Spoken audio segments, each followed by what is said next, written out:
नमस्कार शेतकरी मित्रांनो, सिमेंट फार्म चॅनलमध्ये आपल्या सर्वांचे स्वागत आहे. मित्रांनो, आपण बघू शकतो की आपल्याला एखाद्या गोष्टीची सुरुवात करायची असेल किंवा एखाद्या गोष्टीचं आपल्याला मोटिवेशन घ्यायचं असेल तर आपण सुरुवातीला यूट्यूबवरती जाऊन किंवा गुगलवरती जाऊन सर्च करून बघतो की आपल्याला जी पाहिजे ती वस्तू आपल्याला भेटू शकते. परंतु सध्याच्या घडीला आपल्याला जर दूध व्यवसाय करायचा असेल आणि त्याविषयी जर आपण यूट्यूबवरती माहिती बघितली तर ही माहिती आपल्याला अशा प्रकारे सांगितली जाते की ती बघितल्याच्या नंतर प्रत्येक तरुणाच्या मनामध्ये किंवा एखाद्या नवीन जो सुरुवात करणार आहे त्याच्या मनामध्ये एवढी कुतूहल किंवा एवढी आशा निर्माण केली जाते की यामध्ये खरंच खूप काहीतरी आहे आणि दूध व्यवसाय 100% सर्वांना परवडतो. परंतु या ज्या गोष्टी आपल्याला यूट्यूबच्या माध्यमातून दाखवलेल्या जातात, परंतु या गोष्टी फक्त चॅनलपुरत्याच मर्यादित असतात. कारण चॅनलचे व्ह्यूज वाढणं किंवा चॅनलला चांगली प्रगती येणं आणि चॅनल चांगल्या पद्धतीने चालणं या गोष्टींसाठी आपण बघू शकतो की वेगवेगळ्या टॅगलाईन किंवा थंबनेल टाकून आपल्या तरुणांना किंवा आपल्या जे दूध व्यवसाय सुरुवात करणार त्यांना थोडं कुठंतरी एक वेगळ्या प्रकारे दाखवलं जातं की यामध्ये खरंच खूप चांगल्या प्रकारे नफा किंवा बेनिफिट आहे.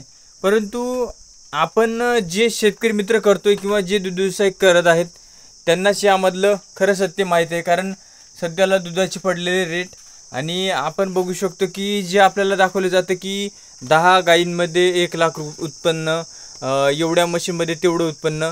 परंतु हे जे करतोय त्याला माहिती असतं की गोठ्यावरती खर्च किती होतोय आणि प्रॉफिट किती होतोय. कारण दिवसेंदिवस वैरणीचा खर्च असो, जनावरांच्या पशुखाद्याचा खर्च असो, हे कुठंतरी वाढतच जातो आणि दुधाचे रेट होईल तेवढं कमीच होत जाते. परंतु हे न दाखवता आपल्याला अशा प्रकारे दाखवलं जातं की एवढ्या जनावरांमध्ये एवढं उत्पन्न, एवढ्या जनावरांमध्ये एवढा नफा.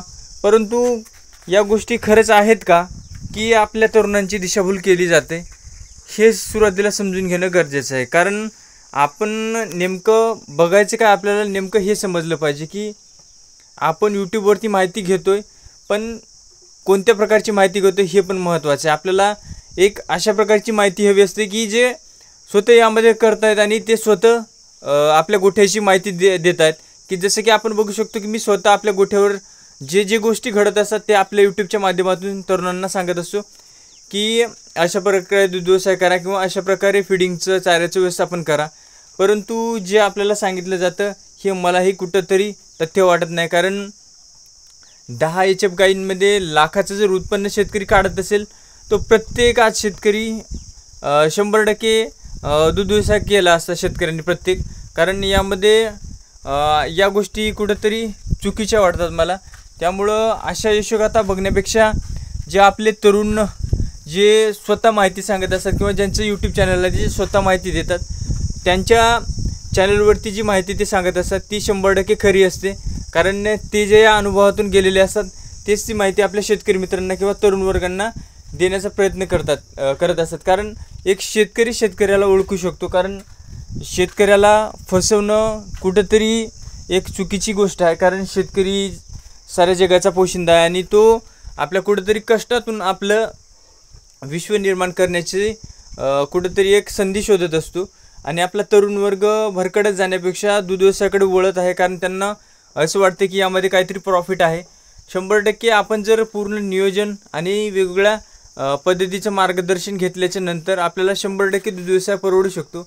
फक्त चुकीच्या गोष्टीच्या मागे लागू नका. कारण जे आपल्याला काय गोष्टी नेमक्या घ्यायच्या काय आहेत आणि सोडून काय द्यायच्यात याच आपल्या तरुणांना समजलं पाहिजे की नेमकं आपल्याला यूट्यूबच्या माध्यमातून नेमकं समजून काय घ्यायचं आहे आणि सोडून काय द्यायचं आहे. सुरुवातीला गोठ्यावरती म्हणजे आपल्याकडे भांडवल नसेल तर गोठा बांधणीवरती खर्च करू नका, हे तरुणांनी लक्षात घेतलं पाहिजे सुरुवातीला. आणि भांडवलाची कमतरता असेल तर सुरुवातीला गोठ्यावरती ब्रीडिंगवरती काम करा. 4-2 वर्ष गोठ्याला वेळ लागू द्या. आणि जेव्हा गोठा आपला सक्षम होतो, आपल्या घरच्या गोठ्यावरची ब्रीडची जनावरे तयार होतात, तेव्हा कुठेतरी आपल्याला गोठ्यामध्ये थोडाफार प्रॉफिट दिसायला लागतो. या प्रॉफिटच्या माध्यमातूनच आपण मग गोठा वाढवायला सुरुवात केली पाहिजे. गोठा बांधणी असो किंवा जनावर खरेदी असो, या गोठ्याच्या माध्यमातूनच आपण केलं पाहिजे की जनावरांचे जे उरणारे शेण आहे याची आपण विक्री करून त्यातून थोडाफार नफा कमवू शकतो. कालवड संगोपन असो, पारडी संगोपन असो, या गोष्टीकडे लक्ष द्या. होईल तेवढं आपलं मॅनेजमेंट योग्य व्यवस्थित असणं गरजेचं आहे. कारण आपल्याला ज्या गोष्टी करायच्या असतात त्या आपण न करता वेगळ्याच गोष्टी करून बसतो. सुरुवातीला जनावरांच्या खरेदीवरती जास्त प्रमाणात खर्च करतो, गोठ्यावरती 2-3 लाख रुपये खर्च करून बसतो आणि दुधाचे पडलेले रेट. स्वतः आपल्याला मार्केटिंग करता आली पाहिजे दुधाची, स्वतः मार्केट शोधलं पाहिजे आपण स्वतः. तरच आपण आपल्याला एक स्वतःचं एक माध्यम देऊ शकतो की आपण स्वतः एक आपल्या दुधाची किंवा आपल्या मालाची विक्री करू शकतो. एवढं आपल्याला स्वतःला ठामपणे सांगता आलं पाहिजे की आपण स्वतः विक्री केली पाहिजे. त्यातून 4 पैसे आपल्याला एक्स्ट्रा उरणार आहेत या व्यवसायातून. तर आपल्याला डेअरीला न दूध घालता स्वतः विक्री करणं हे गरजेचं आहे. आपण बघू शकतो की तरुणांना एवढंच सांगणं आहे की एखाद्या गोष्टीच्या मागे जर आपण लागलं तर यामध्ये पूर्ण आपलं माइंडसेट पूर्ण त्यामध्ये लावूनच आपण आपला व्यवसाय केला पाहिजे. प्रत्येक गोष्टीचं नॉलेज घेतलं पाहिजे की ब्रीडिंग कसं करायचं, गोठ्यावरती फीडिंग कसं करायचं आणि मॅनेजमेंट कसं सांभाळायचं. गोठा एका दिवसामध्ये यशस्वी होणार नाही हे तरुणांनी लक्षात घेतलं पाहिजे.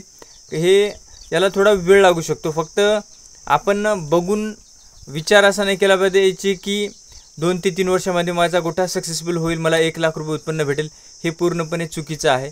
थोडा वेळ द्यावा लागतो, संयम द्यावा लागतो. कारण संयमानेच गोठा मोठा होतो आणि हळूहळूच गोठ्याची प्रगती झालेली कधी पण चांगली असते. व्हिडिओ आवडल्यास नक्की व्हिडिओला लाईक करा, शेअर करा, सबस्क्राईब करा. धन्यवाद.